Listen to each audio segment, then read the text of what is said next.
Welcome back to episode 2 of Canoe Slalom New Zealand's Our Olympians podcast, where we chat further with Olympian 628 Donald Johnstone about his experience at the Barcelona Olympics.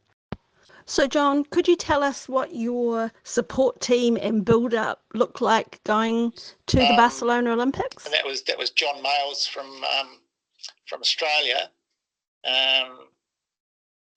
And so after that, he went on to work with the British team. Eric Horwood, I think, was appointed the official coach. Right. So, and I hadn't really worked with Eric much. I'd worked with John a bit. So it was sort of, not ideal. I guess it didn't have the structure that the athletes are enjoying.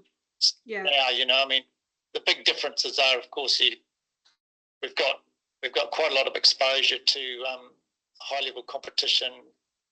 We've got an artificial course in New Zealand, which is, it's as good as anything I would suggest. It certainly doesn't look dissimilar to Paris in some ways. Maybe Paris is easier. I couldn't say, but I know that weirdos can be quite demanding. We've got international coaches, right from sort of junior level.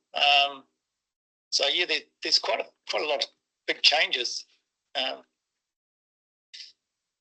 guess the one observation when I sort of arrived at the Games in '92 was that you had way less competition because you really only had one boat, whereas, there could be any number of French, Germans or Slovenians which you had to beat at a World Cup.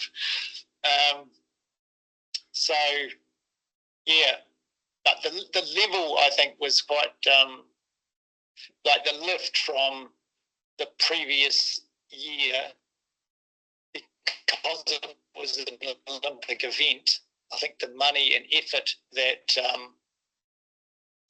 the international teams threw at it made it a little bit of a shock, I think, for me as a paddler.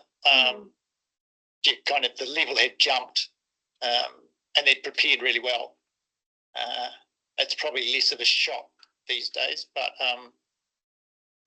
that definitely lifted the sport, I think, in terms of professionalism right across the board. Yeah. So flicking back to your Olympic experience, if you can imagine yourself, back before your first heat and, going into competition for the first time, how did you handle the pressure of competing at that Olympic level?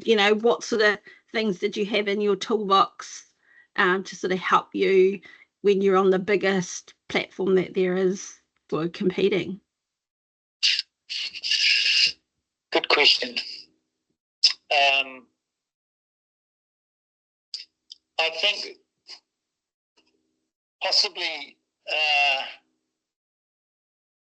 knowing that you've done the right preparation, and I'd say that I hadn't done the best preparation, because often it felt like to me that the Olympics was the event, so you sort of didn't do your normal season that you would do. Yeah. So for me, when I was racing, it took me most of the season pretty much getting dragged up by the scruff of my neck to that European level again. And then often last races were, towards the end of the season, much, much better. But it's that whole preparation thing, it's a difficult one to get right. And I would say that probably Luca would have it down by now. She's had a few practices at it. Yeah. I think I only went to once. I may have stopped paddling prematurely in hindsight. Right. because I think I think there's still improvement, even if you think it's a done deal. I think there's still room to learn. Yeah. Like, I kind of surprised myself on what you can learn. Like, there's obviously, since I was racing, boats have got shorter, techniques have changed radically. You can still learn that stuff, and if you've got a good experience level, then you can apply them. So I kind of wished I might have carried on to it later. But of course, it is a big ask, and Luca's just been amazing how she's just carried on. Like, she's obviously thoroughly enjoys it. Yeah. But when you do like long campaigns, it